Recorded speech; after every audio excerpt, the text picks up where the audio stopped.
भगवान राम को प्रशांत किशोर किस नजर से देखते हैं? भगवान राम को किस नजर से देखते हैं इसका तो कोई बहुत महत्व तो नहीं है। ये तो हमारा आंतरिक मामला है कि हम भगवान को कैसे देखते हैं। मैं बहुत रिलीजियस आदमी नहीं हूँ, मेरा रिलीजन से कम स्पिरिचुअलिटी में मेरा यकीन है। हमारा मंदिरों में जाने का और वहां पर जाकर बहुत पूजा करने का बहुत मेरा स्वभाव नहीं है। भगवान में मेरी आस्था है, उसी नजरिए से हम देखते हैं।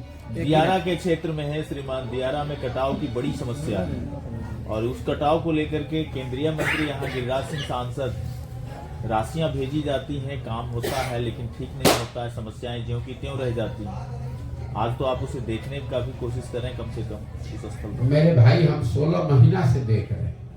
दियारा क्षेत्र सिर्फ बेगूसराय में तो है नहीं, यहाँ नदियों के कटाव का जो मामला है सिर्फ दियारा में नहीं है, नेपाल से लगता हुआ जितना बिहार का एरिया है, पश्चिम चंपारण में, शिवहर में, पूर्वी चंपारण में, मधुबनी में, जितने ये जिले हैं वहां पर नेपाल से आने वाली नदियों की वजह से हजारों एकड़ जमीन कटती है, नदियां अपनी धारा बदल लेती हैं, उससे जमीन बर्बाद हो जाता है।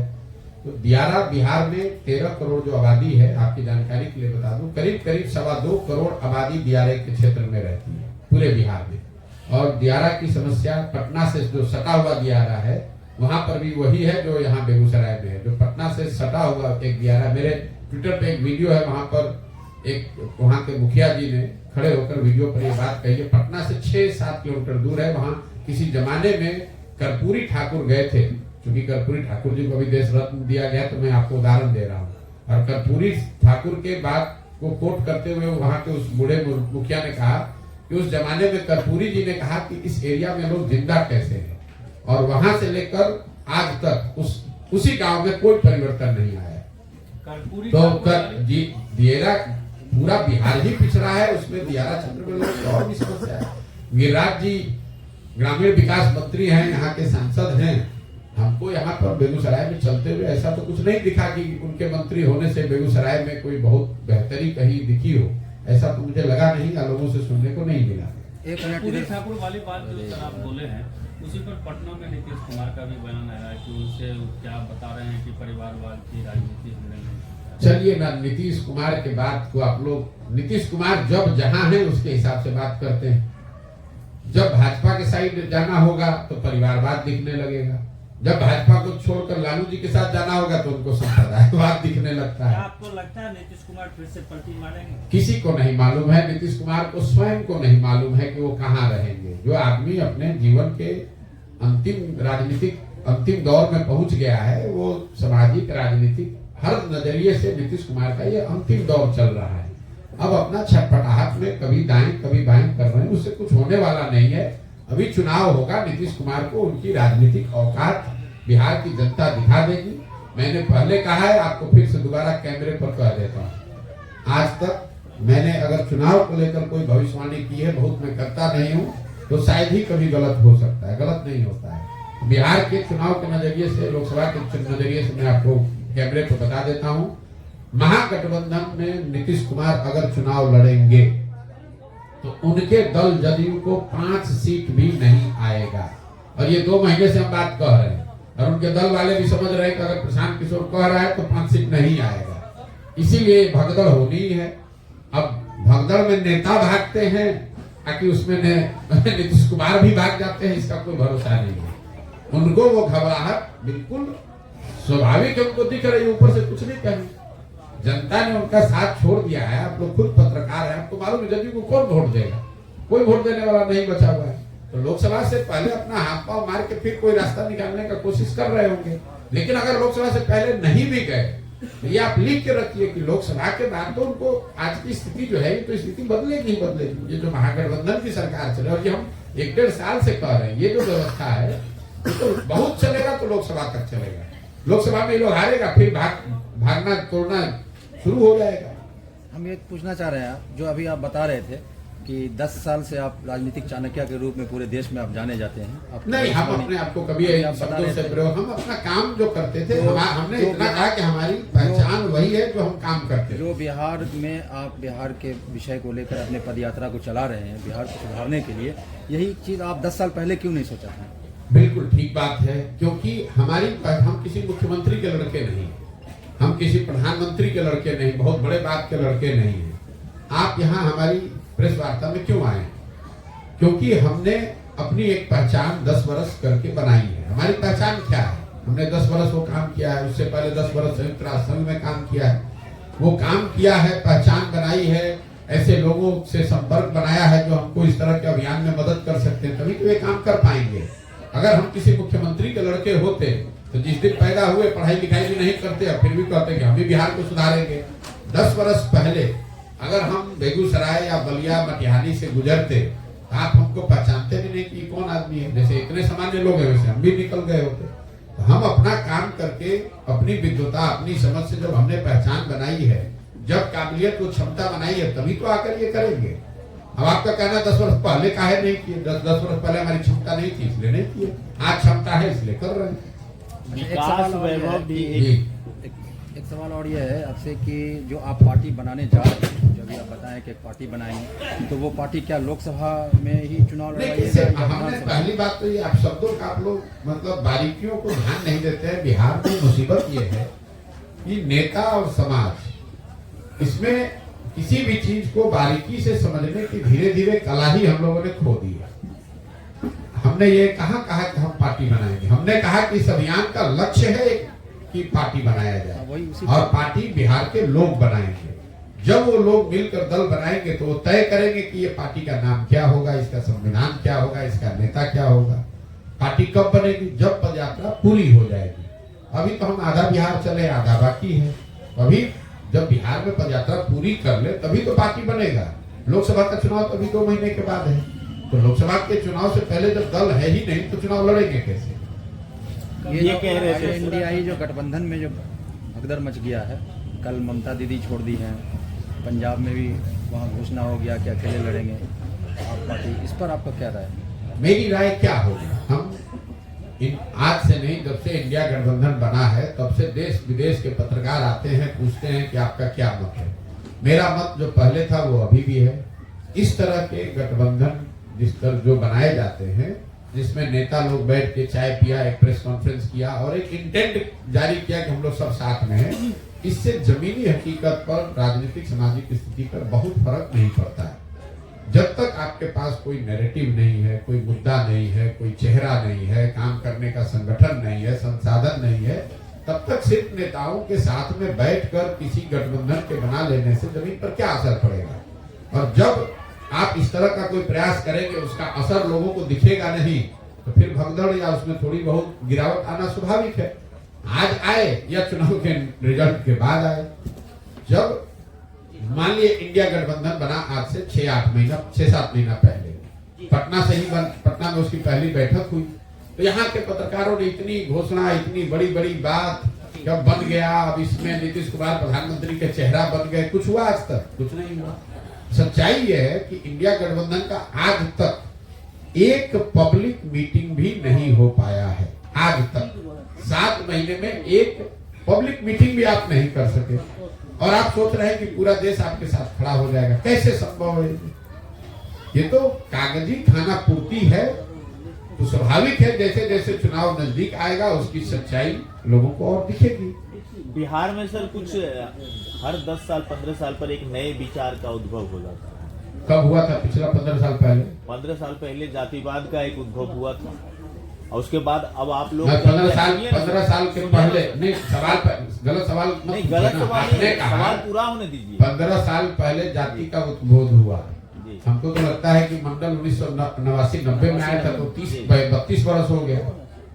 15 साल पहले यहाँ पर कौन नया विचारधारा? 15 साल के पहले का विचारधारा ये है कि माय समीकरण लाया गया। 15 साल पहले की बात। ये कहाँ से आप लोग ये सब रिसर्च करते हैं? रिसर्च नहीं है सर, ये सच्चाई है। आप बिहार से जुड़े हुए लोग हैं। अच्छा। आपका भी सर अभी चल रहा है, अभियान चल रहा है, विकास वैभव भी एक विचार लेकर के चल रहे हैं, और एक अच्छे विचार अलग अलग तरीके से काम करेंगे तो बिहार का उत्थान संभव है क्या? मेरे भाई ऐसा है कि पहले तो आप जब सवाल पूछ रहे हैं, आपको सवाल पूछने का हक है, लेकिन अगर आप सवाल में फैक्चुअली गलत बात कहेंगे तो उसको काटने का भी मेरा अधिकार है। कोई MY समीकरण 15 वर्ष पहले शुरू नहीं हुआ है। MY समीकरण, जातीय बात, मंडल कमीशन, ये सब 1989-90 से शुरू हुआ है, जिसको आज 32 साल हो गए।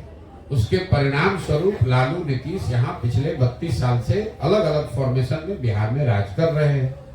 लेकिन हमने पूरे समाज ने ये देखा, या देख रहे हैं हम लोग, कि इन सारे प्रयोगों के बावजूद, सामाजिक न्याय के नारे के बाद, MY समीकरण के बाद, सामाजिक विषमता के नाम पर राजनीति करने के बाद भी 1990 में भी देश का सबसे गरीब और पिछड़ा राज्य बिहार था, और 2023 में भी देश का सबसे गरीब और पिछड़ा राज्य बिहार है। तो उत्थान कहाँ हो गया? ये उत्थान तो नेताओं का हुआ है, उस विचारधारा का झंडा लेकर चलने वालों का हुआ है। समाज का उत्थान तो हुआ नहीं है। मैं तो अपने भाषणों में जो कहता हूं उसको सुनिए, कि मैं शुरुआत ही इस बात से करता हूं कि आप इस पर क्यों अपना समय और दिमाग व्यर्थ जाया कर रहे हैं कि बिहार की स्थिति क्यों खराब है। किसने खराब की? लालू ने की, कि नीतीश ने की, कि कांग्रेस ने की? मैं ये कहता हूं कि जिस नेता ने, जिस दल ने जो काम किया, सबको सही मानिए कि 40 वर्ष कांग्रेस ने बड़ा अच्छा काम किया। ये मान लीजिए कि लालू जी ने सामाजिक न्याय का काम यहाँ कर दिया, गरीबों को, वंचितों को आवाज दे दिया, अधिकार दे दिया। ये भी मान लीजिए कि भाजपा नीतीश की सरकार ने सड़क बिजली में कुछ सुधार कर दिया। लेकिन अगर इन सारे लोगों के काम को, उनके दावों को सही आप मान भी लीजिए, तो भी इस बात से तो कोई इनकार नहीं कर सकता है कि बिहार देश का सबसे गरीब और पिछड़ा राज्य है। इस बात से तो कोई इनकार नहीं कर सकता है कि सबसे ज्यादा 2 करोड़ बिहार के बच्चे ही पलायन कर रहे हैं। पहले पंजाब हरियाणा जाते थे और गुजरात तमिलनाडु जा रहे हैं, फर्क तो कुछ पड़ा नहीं है। ये इससे तो कोई इनकार नहीं कर सकता है कि बिहार में शिक्षा व्यवस्था जो 1990 में थी, उससे ज्यादा ही खराब स्थिति में आज है। तो आपके बच्चों की शिक्षा की स्थिति सुधरी नहीं, रोजगार की स्थिति सुधरी नहीं, यहाँ इंफ्रास्ट्रक्चर सुधरा नहीं, नई फैक्ट्रियां लगी नहीं, लोगों की आय बढ़ी नहीं, कृषि में कोई आमूलचूल सुधार दिखा नहीं। तो आप चाहे जिस नेता का, जिस झंडा का, जिस विचारधारा का भी प्रचार कर लीजिए, बिहार में तो सुधार हुआ नहीं है। तो समाज को इस बात को संज्ञान लेना पड़ेगा और समाज को उसको सुधारने के लिए नए प्रयास करने होंगे। क्या बिहार में जो ये नया दल बनेगा, आने वाले दिनों में जो नया दल बनेगा, तो नया दल बनने के बाद क्या वो पॉलिटिकल किसी अलग पार्टी से जुड़ेगी या फिर ये अपने पार्टी? बिल्कुल नहीं। जो जन स्वराज की परिकल्पना है, इसमें जब ये दल बनेगा तो 243 सीटों पर ये दल चुनाव लड़ेगा। 242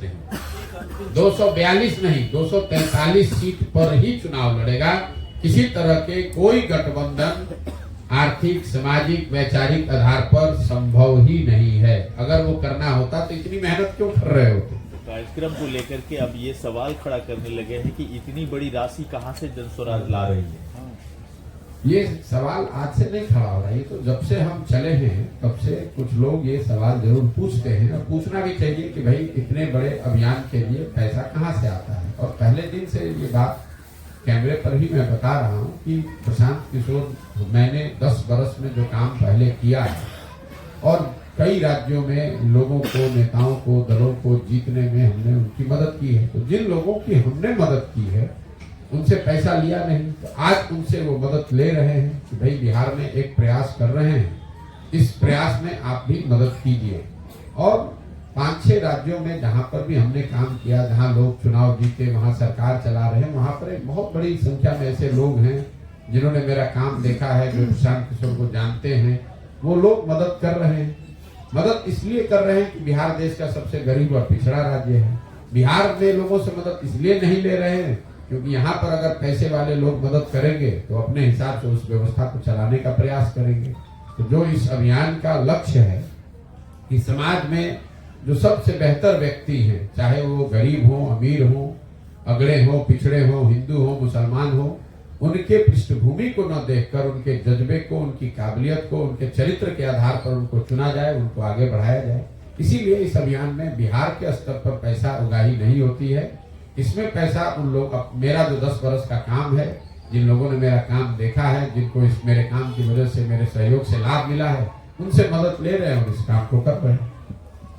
सर, कहीं ऐसा तो नहीं है कि नीतीश जी के प्रचार प्रसार के लिए आप लोग इस तरह से काम कर रहे हैं? हम सुबह से शाम तक बैठ के सरकार की कमियों पर बात कर रहे हैं और इससे नीतीश कुमार का प्रचार हो रहा है। देखिए, ऐसा है, बिहार में 2 जो मुख्य धारा वाले दल हैं, एक आरजेडी नीतीश कुमार, आरजेडी और महागठबंधन, नीतीश कुमार का तो कोई भरोसा नहीं कब किधर रहेंगे। एक और आरजेडी है और एक और भाजपा है। ये दोनों बीच में नीतीश कुमार है, कभी भाजपा के साथ, कभी आरजेडी के साथ। इन दोनों धाराओं के दलों को बिहार में मुफ्त में वोट लेने का आदत लग गया है, जिसको मुफ्तखोरी कहते हैं। भाजपा को बड़ी संख्या में ऐसे लोग वोट दे देते हैं जिनको भाजपा से कोई लगाव नहीं है, जो भाजपा के उम्मीदवारों के प्रति कोई सिंपैथी नहीं रखते हैं, उनको भाजपा के विचारधारा में यकीन नहीं है, भाजपा के कार्यक्रमों से, नेताओं से प्रभावित नहीं है। वो सिर्फ इसलिए भाजपा को वोट देते हैं क्योंकि वो लालू यादव को वोट नहीं दे सकते। यही हाल कमोबेश समाज के 20-25% ऐसे लोगों का है जो कि भाजपा को वोट नहीं कर सकता। मान लीजिए आप मुस्लिम समुदाय के व्यक्ति हैं, तो आपके गांव में काम हुआ कि नहीं, आपके विधायक ने काम किया कि नहीं, सरकार ने काम किया या न किया, आप भाजपा को तो वोट नहीं कीजिएगा। तो आप भाजपा को जब वोट करते नहीं तो सामने लालटेन को मुफ्त में वो वोट मिल जाता है 20%। तो जिन दलों को, नेताओं को मुफ्त में वोट लेने की आदत लगी हुई है, उनका सबसे बड़ा डर क्या है कि अगर कोई विकल्प नया बन जाए तो ये मुफ्त वाला जो वोट मिलता है ये मिलना बंद हो जाएगा। तो स्वाभाविक तौर पर जब आपको मुफ्त में वोट लेने की आदत पड़ी है तो इसी डर की वजह से आप समाज में ये भ्रम फैलाते हैं कि अरे भाई तो भाजपा का प्रचार कर रहे हैं, भाजपा वाले कह रहे हैं कि नीतीश का प्रचार कर रहे हैं, नीतीश कुमार कहेंगे भाजपा का प्रचार कर रहे हैं। हम सिर्फ बिहार की जनता का प्रचार कर रहे हैं, हम बिहार के बच्चों का प्रचार कर रहे हैं कि आप खड़े होइए, आप जीवन भर मजदूरी करने के लिए नहीं पैदा हुए हैं। मोदी, नीतीश, लालू, राहुल गांधी, आपने सबको वोट देकर देख लिया, आपके बच्चों की स्थिति नहीं सुधरी। अब अगर प्रशांत किशोर को वोट दीजिएगा तो भी आपका स्थिति नहीं सुधरेगा। जब तक आप चीज को समझिएगा नहीं कि समस्या का कारण क्या है और उसके आधार पर आप वोट नहीं दीजिएगा, अपने बीच से अपने लोगों को नहीं चुनिएगा, अपने पैर पर खड़ा नहीं होइएगा, अपने बच्चों की चिंता नहीं कीजिएगा, तब तक आपकी स्थिति सुधरेगी नहीं। यही पूरे अभियान का मुख्य उद्देश्य है। इसी को लेकर पिछले 16 महीने से प्रयास कर रहे हैं। क्या जो प्रशांत किशोर बिहार के पड़ोसी राज्य में जाकर के जिन नेताओं को या जिन पॉलिटिकल पर्सन को अपने मदद किया है और आज वो मदद कर रहे हैं? नहीं, मदद कोई नेता नहीं करता है। आप मतलब कई बार जब मैं कहता हूँ मैंने जिनकी मदद की है वो मदद कर रहे हैं, तो कोई ऐसा थोड़ी कि वहाँ चीफ मिनिस्टर है वो अपने बैंक से पैसा भेज रहा है। जब आप किसी राज्य में एक व्यवस्था को बनाने में कंधा लगाते हैं तो उस राज्य में बहुत सारे लोग हैं जिनके पास साधन है, जो साधन संपन्न लोग हैं, जिन्होंने काम देखा है, जो मुझे जानते हैं, जो मेरे काम को जानते हैं, वो लोग मदद करते हैं। ऐसा नहीं है कि कोई मुख्यमंत्री मदद कर रहा है। लेकिन मान लीजिए कि आंध्र प्रदेश में 10 लोग हैं जिन्होंने 50-50 लाख रुपया का आपको चेक दिया, क्योंकि उन्होंने देखा है आंध्र प्रदेश में मैंने काम किया है, आपके पास 5 करोड़ रुपया हो गया काम करने के लिए। वो कोई एक व्यक्ति की बात नहीं।